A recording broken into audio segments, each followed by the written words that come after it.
lagi bersama saya Dr. Oki. Saya Dr. Friska. Hari ini kita akan membahas tentang aborsi, tapi di sini kita lebih ke menekankan pembahasan tentang bahaya aborsi. Nah, jadi kalau aborsi itu bahayanya seperti apa sih? Jadi aborsi itu kan semua tindakan yang dilakukan untuk mengakhiri kehamilan. Sebenarnya ada beberapa tindakan yang biasanya dilakukan, bisa pakai obat-obatan, bisa pakai pijit-pijit, ataupun bisa dengan tindakan operasi. Nah, dalam beberapa kasus tertentu, aborsi ini kan memang legal dilakukan. Ibunya tuh sakit berat yang kalau seandainya hamil itu bisa mengancam nyawa si ibu. Tuh dalam kasus itu bisa dilakukan aborsi. Tapi ini balik lagi melalui penilaian dari si dokter. Kemudian kehamilan yang terjadi akibat tindakan pemerkosaan. Ini boleh nih si korban pemerkosaan boleh menggugurkan kandungannya. Tapi itu kayaknya sih kalau itu harus di bawah 40 hari ya? Iya, di bawah 40 hari. Dan kemudian kalau yang aborsi dengan obat-obatan ataupun operasi itu juga biasa dilakukan pada saat usia kandungan tuh masih di bawah 20 minggu. Kadang-kadang kalau seandainya di atas 20 minggu, apalagi kalau hanya dengan obat-obatan, kadang-kadang kehamilan tidak berakhir namun malah mengakibatkan cacat janin. Resiko yang paling sering muncul itu adalah perdarahan. Jadi perdarahannya bisa berat maupun ringan melalui vagina. Semakin kecil usia kandungan itu sebenarnya semakin aman dalam tanda kutip ya dok ya. Jadi semakin besar usia kandungannya, resiko perdarahan itu akan semakin besar juga. Nah kemudian bisa juga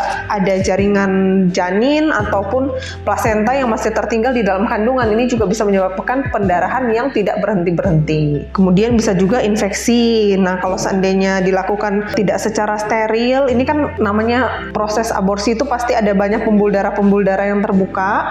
Kalau tindakannya tidak dilakukan secara steril, ini merupakan hal yang sangat rentan terhadap infeksi. Nah, kalau seandainya sudah terjadi infeksi, ini biasanya lumayan parah nih. Bisa terjadi radang panggul, bisa terjadi sepsis, bahkan sepsis itu adalah infeksi darah di mana dia bisa menyerang seluruh organ. Kadang-kadang kalau awal-awal munculnya seperti keputihan yang berbau atau nyeri yang hebat di area panggul. Tapi kalau seandainya infeksi yang berat bisa saja mengakibatkan kematian pada ibu. Jadi ngeri ya dok ya kalau misalnya aborsi ternyata emang bisa sampai efek sampai membahayakan jiwa si ibu yang mengandungnya sendiri itu. Iya, karena proses aborsi ini kan bukan cuma untuk mengeluarkan janin aja, tapi ada proses-proses lanjutan yang harus dilakukan untuk menjamin keselamatan si ibu sesudah janinnya ini benar-benar keluar dari kandungan. Nah, jadi nggak sesimpel seperti kelihatannya ya dok ya? Ya nggak sesimpel cuma dipijit-pijit keluar gitu. Nah, jadi itu buat kalian kaum laki-laki yang misalnya berniat meminta pasangannya untuk menggugurkan kandungannya, perlu dipikir lagi keselamatan dari pasangan kalian ya.